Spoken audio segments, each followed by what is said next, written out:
आलूर तो अनेक रेसिपी खाई किंतु थरे यही प्रकार निश्चय बनातु देखिए बारंबार यहीपरि ही भाव में बनइबी। तेरे चलतु आज रेसिपी आरंभ करी। एबे मुझे गोटे कढ़ई नहीं जाइए, एबे मुझे भी 2 ग्लास पानी नहीं जाइए।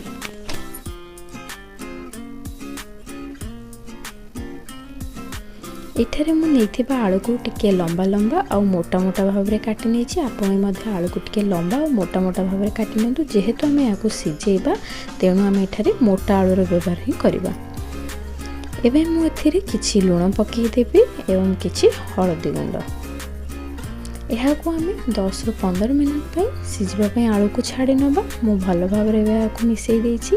एबे आम यार कभर को देदेबा और 10 ରୁ 15 मिनट ये मसला प्रस्तुत करनवा। सेथिबाई मु एठारे 10 ରୁ 15 कोळा रसुण को नहीं जाइछि एवं गोटे मीडियम साइज रो पियाज को एपरि भाव में लंबा लंबा और मोटा मोटा करी काटिकी नहीं जाइछि एवं गोटे इंची रो अदा को मु एठारे नहीं जाइछि।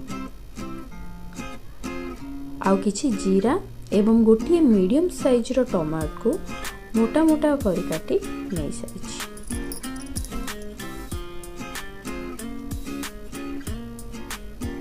एबे हमें सबको भल भाव में गोटे पेस्ट बनै नवा।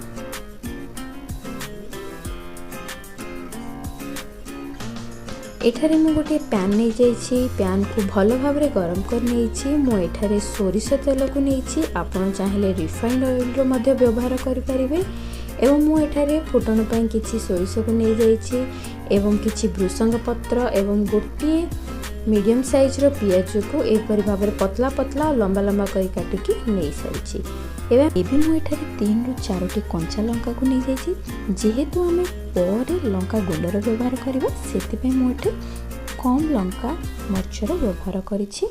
एबे आमे फुटण को भल भाव में भाजी नवा। एबे आमे एठारे प्रस्तुत करी रखिथिबा मसालाटी को पकई नवा। ए सब को भल भाव में मिसई दबा। एबे मु एठारे किछि स्वाद अनुसार लुण नहीं जाइछि, हळदी पाउडर, लंका गुंड एवं किछि चिकन मसला को मु एठारे नहीं सारिछि।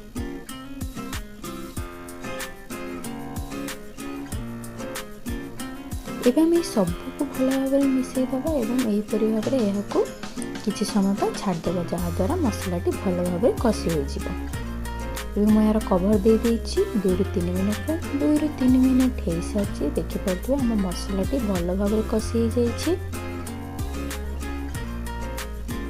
एबे हमें सिझी रखि आलू को एठारे पकई नवा। देखि पारुथिबे आलू बहुत ही भल भाव में सिझी जाइछि। एबे मु सब आलू को एथिरे पकई देबी। एबे हमें आलू और मसला को भल भाव में मिसई नवा। आमको एठारे बहुत ही केयरफुली आलू और मसला को मिसेबार अच्छे।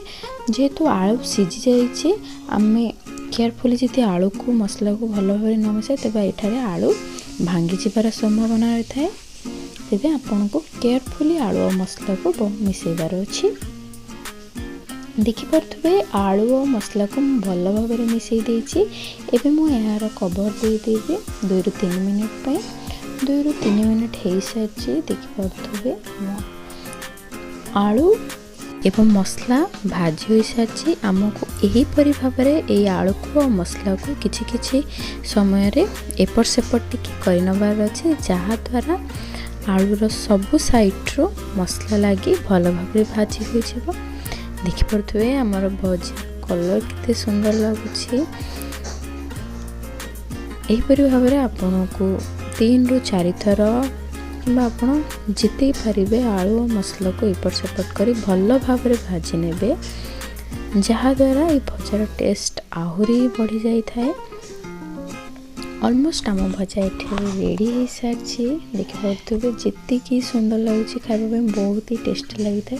थरे निश्चय ट्राई करंतु आपण मन को निश्चय भल लागिबो।